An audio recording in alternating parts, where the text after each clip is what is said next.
Olá pessoal, tudo bem? Vamos dar continuidade ao estudo de Coríntios, hoje no capítulo 8. Às vezes nós como cristãos temos algumas dúvidas em relação ao que podemos fazer, o que convém fazer, o que não podemos, o que não convém. No caso dos coríntios, aqui neste capítulo, eles estavam em dúvidas em relação a coisas sacrificadas a ídolos. Então vamos ver. No que se refere às coisas sacrificadas a ídolos, sabemos que todos temos conhecimento. O conhecimento leva ao orgulho, mas o amor edifica. Se alguém julga conhecer alguma coisa, não conhece como deveria conhecer.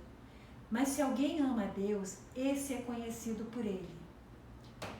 Quanto a comer alimentos sacrificados a ídolos, sabemos que o ídolo, por si mesmo, nada é no mundo e que não há senão um só Deus. Porque ainda que existam alguns que são chamados de deuses, quer no céu ou sobre a terra, como há muitos deuses e muitos senhores, para nós, porém, há um só Deus, o Pai, de quem são todas as coisas e para quem existimos, e um só Senhor, Jesus Cristo, por meio de quem todas as coisas existem, e por meio de quem também nós existimos. Entretanto, nem todos têm esse conhecimento. Alguns acostumados até agora com o ídolo, ainda comem desses alimentos como se fossem sacrificados a ídolos. E a consciência destes, por ser fraca, vem a contaminar-se. Não é a comida que nos torna agradáveis a Deus, pois nada perderemos se não comermos, e nada ganharemos se comermos. Mas tenham cuidado para que essa liberdade de vocês não venha, de algum modo, a ser tropeço para os fracos. Porque se alguém enxergar você, que tem conhecimento, sentado à mesa do templo de um ídolo, será que a consciência do que é fraco não vai ser induzida a participar de comidas sacrificadas a ídolos? E assim, por causa do conhecimento que você tem, perde-se o irmão fraco pelo qual Cristo morreu. E deste modo, pecando contra os irmãos, ferindo a consciência fraca que eles têm, é contra Cristo que vocês estão pecando. E, por isso, se a comida serve de escândalo ao meu irmão, nunca mais comerei carne, para que não venha a escandalizá-lo. Primeiro eu vou fazer uma breve contextualização aqui do assunto. Então os coríntios eram idólatras, como a gente já viu muitas vezes, e a adoração a ídolos fazia parte da cultura deles. Com exceção de uma pequena colônia judaica que tinha lá. Então era a prática social deles fazer refeições nos templos ou lugares associados a ídolos. Então, muitas vezes os próprios cristãos eram convidados e recusar esse convite poderia ficar deselegante e às vezes até uma perda de uma amizade.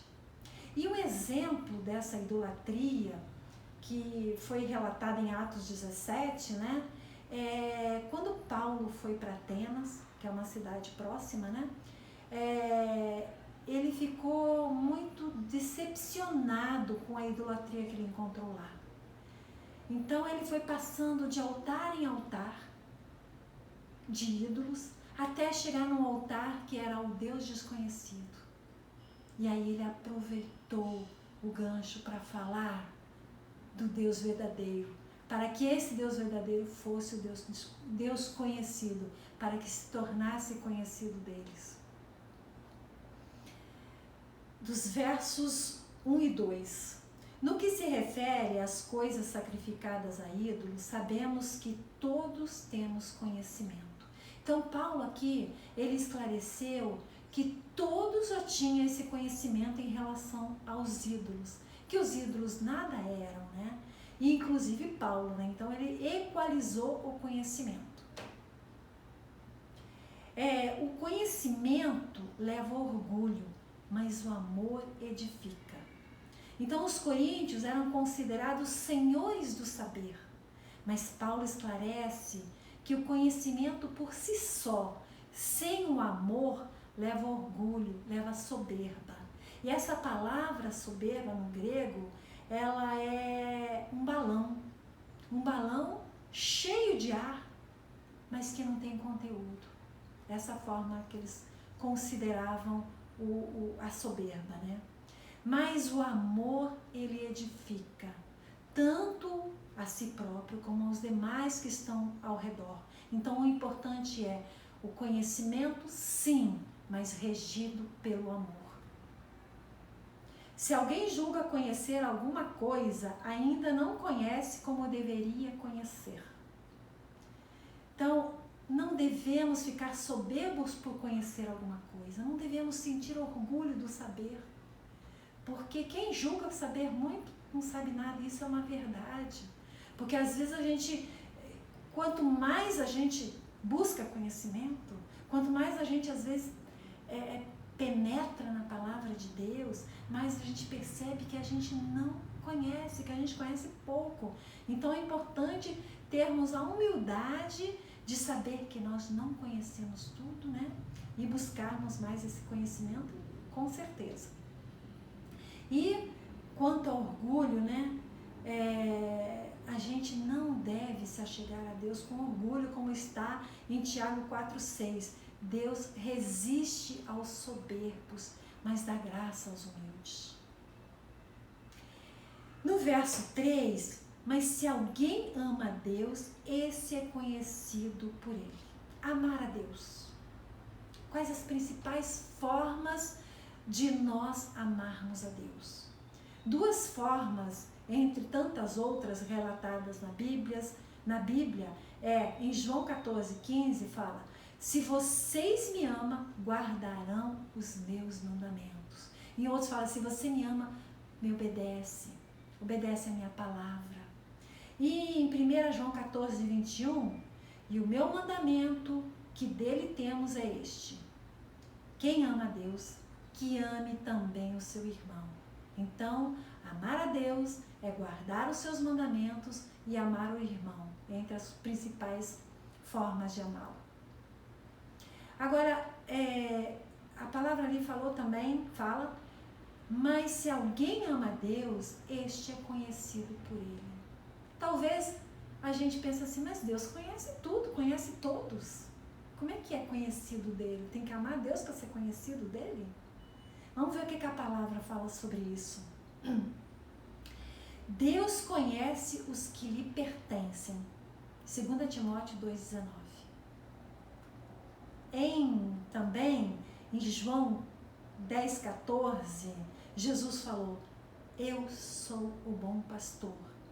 Conheço as minhas ovelhas e elas me conhecem. Então a gente vê aqui, Deus conhece aqueles que o pertencem. Jesus conhece as suas ovelhas. Agora, tem alguma forma em que o Senhor não nos conhece? Ou poderia não nos conhecer, melhor falando? Mateus 7, 22 e 23 fala: muitos naquele dia vão me dizer: Senhor, Senhor, nós não profetizamos em teu nome, não expulsamos demônios, não fizemos muitos milagres? Então lhes direi claramente, vamos ver o que Jesus falou: eu nunca conheci vocês. Então este conhecer é um conhecer verdadeiro, como pessoas seladas pelo Senhor. Versos 4 ou 6. Um só Deus, um só Senhor. Quanto a comer alimentos sacrificados a ídolos, sabemos que o ídolo por si mesmo nada é no mundo e que não há senão um só Deus. Porque ainda que existam alguns que são chamados de deuses, quer no céu ou sobre a terra, como há muitos deuses e muitos senhores, para nós, porém, há um só Deus, o Pai, de quem são todas as coisas e para quem existimos, e um só Senhor, Jesus Cristo, por meio de quem todas as coisas existem e por meio de quem também nós existimos. Então aqui Paulo está falando de um só Pai, um só Deus, que é o Pai, e um só Senhor, que é Jesus Cristo. Então, apesar dos coríntios convertidos terem vindo do paganismo, de uma cultura idólatra, eles sabiam que o ídolo nada era e que existia um só Deus. E que a idolatria não era aceita pela lei de Deus. Mas vamos ver mais um texto bíblico que fala a respeito de um só Deus, entre tantos outros, é claro. Isaías 43:10 fala: entendam que eu sou, e antes de mim Deus nenhum se formou, e depois de mim nenhum haverá. Eu sou o Senhor, e fora de mim não há Salvador. Salvação só através de Deus. E está falando que não há outros deuses, apenas um. Em Gálatas 5, a Bíblia relata as obras da carne. Na Bíblia de Estudo, Nova Almeida Atualizada, o comentário para idolatria, que é uma das obras da carne, é o seguinte: estas são evidências de um desejo de estar em contato com o domínio espiritual por meios inventados por seres humanos. Supostamente têm Deus como alvo, mas rejeitam a maneira revelada de como ele deve ser adorado. Por ser Cristo o caminho, a verdade e a vida, como está em João 14:6, todas as outras formas de se achegar a Deus são falsas. Dizem que uma maneira correta de reconhecer uma nota de dinheiro falsa é você conhecer muito bem a verdadeira. E nós percebemos aqui no texto que Paulo fala de ídolos, mas ele não cita o nome de quais ídolos. Eram tantos, com certeza ele sabia, mas ele não cita. Mas ele cita, sim, o nome do único Deus. Ele em todo tempo evidencia o nome do único Deus, que é o Pai, e do único Senhor, que é Jesus.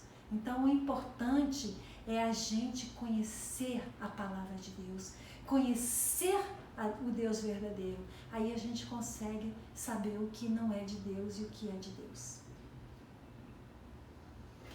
Carnes sacrificadas a ídolos, que vai ser nos próximos versículos, eu vou dar uma breve contextualizada aqui. Na igreja de Corinto tinham dois posicionamentos tratados neste capítulo 8, né, em relação a carnes sacrificadas a ídolos. Tinha aqueles que continuavam comendo, tá, considerados os de consciência fraca, e tinha aqueles que se sentiam com total liberdade, né, pelo conhecimento que tinham, então eles comiam a carne em qualquer situação, de qualquer forma. E a carne sacrificada a ídolos, ela era dividida entre o altar do ídolo, o sacerdote e os adoradores dos ídolos. E a sobra era vendida para o mercado. E os animais sacrificados, geralmente, eles eram perfeitos. Então, a carne costumava também ser muito boa. E os lugares onde se encontrava essa carne, sacrificada aos ídolos. No templo dos ídolos, onde tinham celebrações, festivais, né? E inclusive convidavam os cristãos, e alguns deles iam, como a gente já viu aí. E na casa de amigos idólatras, também de vez em quando era oferecida essa carne, e nos mercados públicos onde ela era vendida. Verso 7. Entretanto, nem todos têm esse conhecimento. Alguns, acostumados até agora com o ídolo, ainda comem destes alimentos como se fossem sacrificados a ídolos. E a consciência destes, por ser fraca, vem a contaminar-se. Então, esses de consciência fraca, eles não conseguiram se desligar totalmente daquela vida regressa. Então, eles continuavam participando de alguns eventos e, inclusive, nos templos. Então, continuavam, de certa forma, nessa prática, né? E Paulo chama de consciência fraca, talvez por ainda serem imaturos na fé, recém-convertidos ou com pouco conhecimento. No verso 8, já fala que não é a comida que nos torna agradáveis a Deus, pois nada perderemos se não comermos e nada ganharemos se comermos. Então a compreensão teológica aqui estava correta. Não é a comida, como já disse Jesus, não é a comida que vai para o estômago que contamina o homem, mas é o que sai do coração. Então a compreensão teológica dos coríntios estava correta, mas faltava o amor, né? Verso 9. Mas tenham cuidado para que essa liberdade de vocês não venha de algum modo a ser tropeço para os fracos. Aqui Paulo adverte que, apesar da liberdade, do direito deles de comerem aquela carne, eles não deveriam fazer se isto significasse dano ou tropeço para os irmãos. Então, muitas vezes, as nossas palavras, as nossas atitudes, o nosso falar, as nossas ações, as nossas reações, elas podem afetar as pessoas ao nosso redor, tanto para o lado positivo quanto para o negativo. Então, temos que estar muito atentos a isso sempre. Verso 10. Porque se alguém enxergar você, que tem conhecimento, sentado à mesa no templo de um ídolo, será que a consciência do que é fraco não vai ser induzida a participar da comida sacrificada aos ídolos? Aqui Paulo fala em consumir no templo. Aí já é uma religiosidade, uma idolatria, é uma participação desse evento, dessa consagração. Então, Paulo já fala assim, não, aqui é melhor não participar. Porque, além de não ser bom para quem participar, não é bom para o fraco, que vai ver. Se o fraco vê um mais forte, diz, então é normal, eu também posso.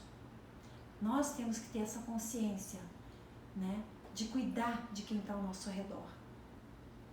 Versos 11 e 12. E assim, por causa do conhecimento que você tem, perde-se o irmão fraco pelo qual Cristo morreu. E deste modo, pecando contra os irmãos, ferindo a consciência fraca que eles têm, é contra Cristo que vocês estão pecando. Então, pecar contra o irmão é pecar contra Cristo, contra o próprio Cristo. Então, a gente não deve menosprezar o irmão que ainda está começando na caminhada, aquele que ainda às vezes é bebê na fé, né? Como Paulo falou lá em outro capítulo, né? E Jesus fala em Mateus 25:40, em verdade, lhes digo que sempre que o fizerem a um desses meus pequeninos irmãos, foi a mim que o fizeram. Então, temos que cuidar com carinho dessas pessoas. E finalmente o verso 13, e por isso, se a comida serve de escândalo ao meu irmão, nunca mais comerei carne, para que não venha a escandalizá-lo. Paulo aqui ele está dando um exemplo. Se o que eu comer, se a carne que eu comer vai fazer alguém tropeçar, eu nunca mais como carne. E com o objetivo de não escandalizar o irmão. E essa palavra, escandalizar, o significado no grego é soltar uma armadilha. Então os fortes, os mais fortes na fé, devem adaptar o seu comportamento muitas vezes para que não seja armada uma armadilha para o irmão. Vamos ver agora algumas lições deste capítulo para as nossas vidas. Conhecimento mais amor é igual a edificação. Então o conhecimento associado ao amor, ele vai edificar tanto a pessoa própria como aqueles que estão ao redor. Nossos direitos ou nossa liberdade cristã não devem ultrapassar o limite onde pode fazer tropeçar o nosso irmão. Então, sempre estarmos atentos. Está fazendo alguém tropeçar? Está fazendo alguém cair numa armadilha? Aí a gente dá uma freadinha, né? Os mais fortes devem servir de exemplo e inspiração para os mais fracos, lembrando que sempre estão sendo observados. A moral ou imoral, muitas vezes, depende das circunstâncias e das reais intenções. Então, nem sempre o que é lícito, como fala Paulo, né? O que a palavra permite, ou que a palavra não proíba, nem sempre convém. Porque às vezes tem que ver o que isso vai causar. E também depende daquilo que a gente participa, qual a real intenção atrás disso. Então a gente tem que sempre ficar observando e dosando. E finalmente, não basta apenas conhecer a respeito de Deus, mas conhecer e ser conhecido de Deus. E amar a Deus, e amar o próximo, e amar o irmão. E para finalizar, um verso que eu amo muito, que a gente ainda vai estudar no capítulo 10, né? Portanto, se vocês comem, ou bebam, ou fazem qualquer outra coisa, façam tudo para a glória de Deus. Aí, para a nossa meditação, há em mim alguma atitude, algum comportamento, alguma prática, alguma maneira de me conduzir, alguma maneira de falar, que possa vir a fazer tropeçar ou a escandalizar um irmão ou aqueles que ainda não conhecem a Deus? As minhas atitudes, o meu caminhar, tem glorificado a Deus? Então vamos orar?